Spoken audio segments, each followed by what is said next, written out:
Hello and welcome to a new YouTube tutorial by Peakboard. In our video today, we want to show you how to process data from a JSON API in a data flow in order to visualize it the way you'd like.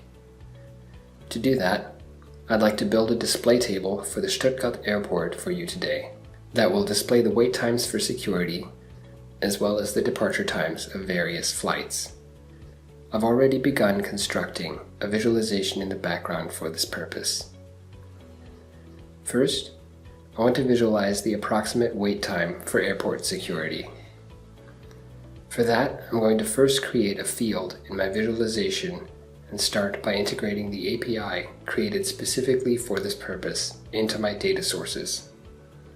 To do that, I'm going to click on Add Data Source under Data and then JSON API. Then I'm just going to give the data source a name and add the URL. Then I just click on Load Data to load the data.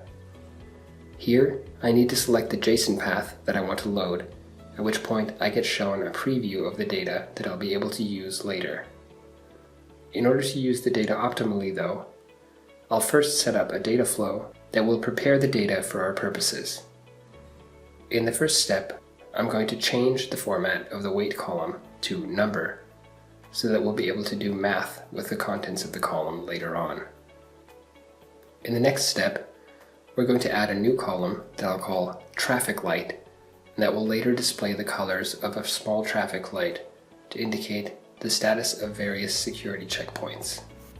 For that, I need to write a short script, which will simply combine the parameters of the columns status and wait time, and that will be dependent on whether the checkpoint is open, whether the wait time exceeds a minute, or if the checkpoint is closed.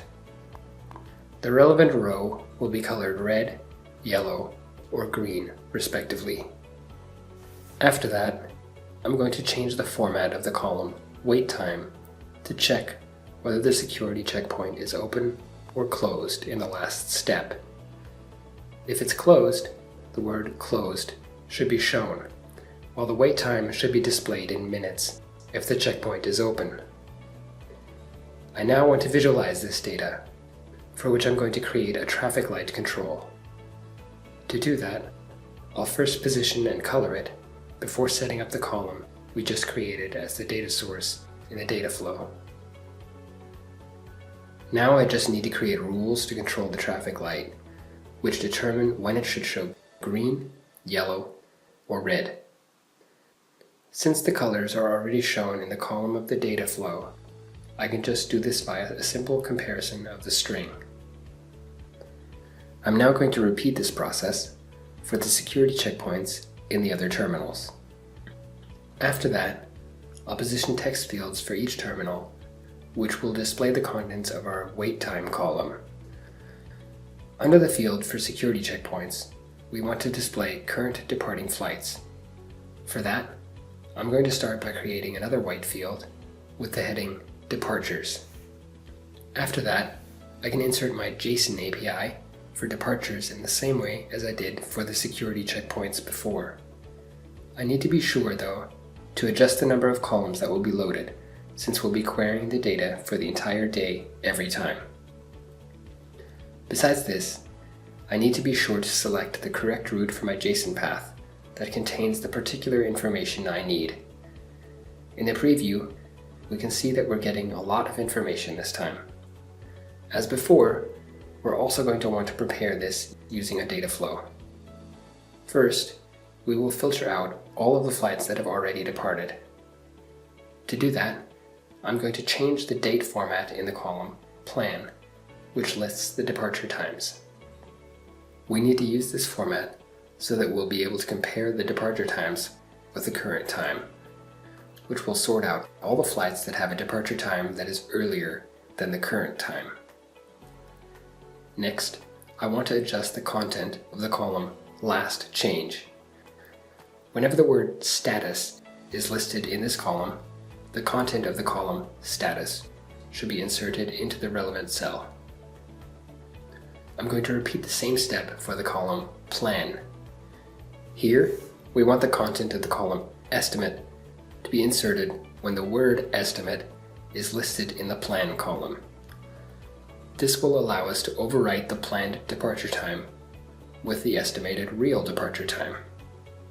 In the next step, estimate should become delayed, so that passengers know that the flight is delayed. Since several flights have already finished boarding and have the status boarded, which isn't relevant for passengers in check-in, we want these flights to be sorted out. We do this by only allowing flights that don't have the status boarded to pass our filter step. Last, I'm going to sort my remaining flights by their departure times, and then take just the top 10 so that the next 10 departures will be shown. With that, I'm done with my data flow.